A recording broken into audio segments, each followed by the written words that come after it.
CEO of Digitally Fit and the team, all the participants who are here today, ladies and gentlemen, good evening. I am delighted to be here because I believe that this is a very great initiative that you are undertaking. And I'm actually very surprised by the very huge number of participants. And this alludes to one fact, that something very special is happening within our country.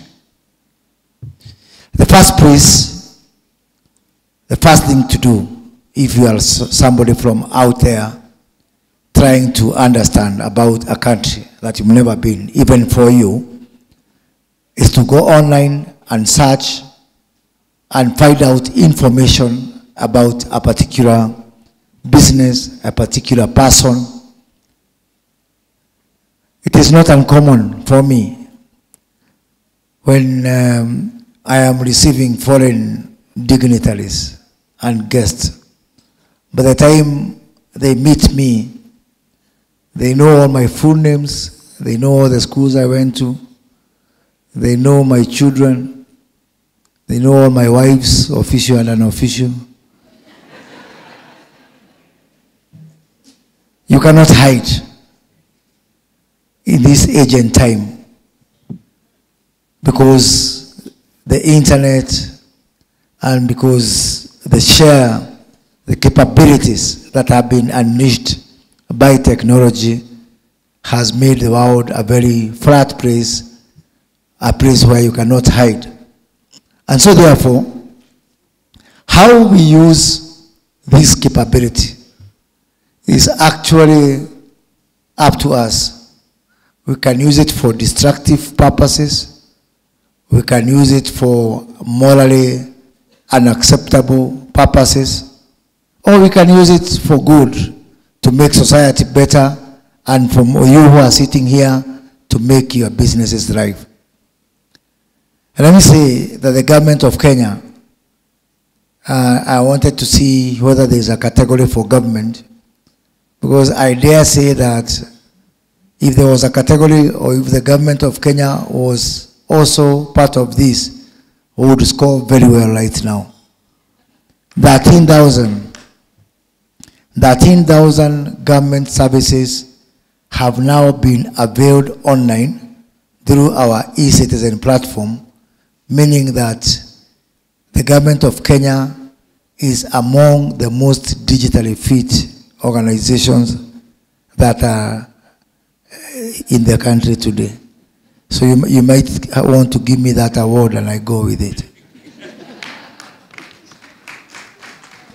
We are not there yet. We have got some 5,000 or so more processes that we want to bring online. And you can expect that by 30th of June 2024, every other government service is going to be available online. So what you are doing and what we are doing in government is 100% in sync. We have gone further, and now we have integrated all the government payment services into one pay bill. So if you go to any government department, you want to pay for any service, in the past, you find that every department have their own payment mechanism.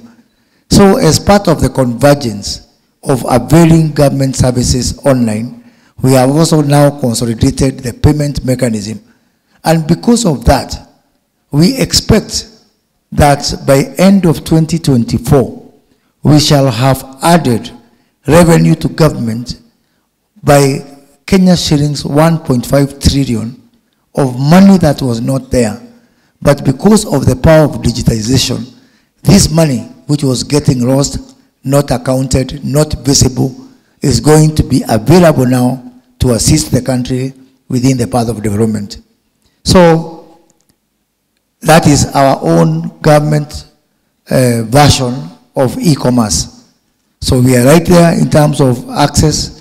We are right there in terms of availability, and we are right now there in terms of ensuring that all our payment services are digitally enabled and that we can be able to account for it in a transparent manner.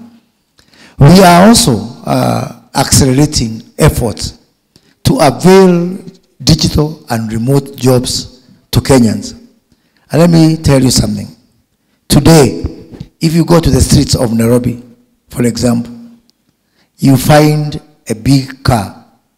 There is a possibility that out of every 10 big cars you find on the road, 3 of them belong to a Kenyan who is working online. It's a huge phenomenon. Some wonderful things are happening, and this revolution shall not be televised. It is happening right in front of you. It is happening right in front of your eyes. And to have a country like Kenya, a developing country, taking this huge lead in terms of technology and providing jobs and employment remotely is something that is quite remarkable.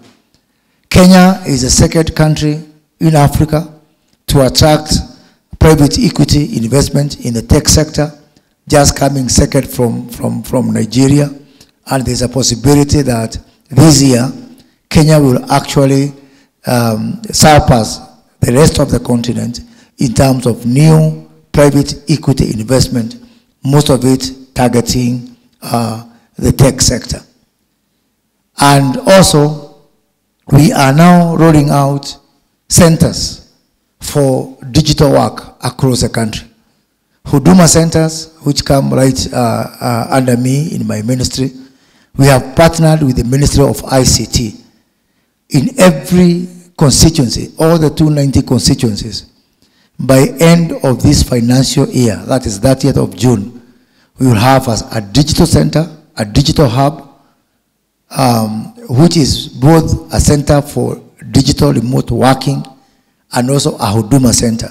And by the way, as we speak, Huduma centers, which are very popular with the Mwananchi, also every Huduma center has a cyber inside, where young Kenyans are, carrying out businesses profitably by offering digital services there.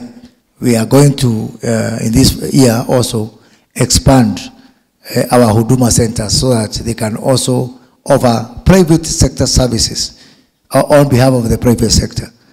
Traditionally, government looks for private sector to outsource work to the private sector. By the 30th of June, you will see the reverse. Private sector asking government, please, you can do this better, do it for us. And for me, that will be a very huge achievement that we are going to make. So I want to tell you that Kenya is now fast becoming we talk about the Silicon Valley.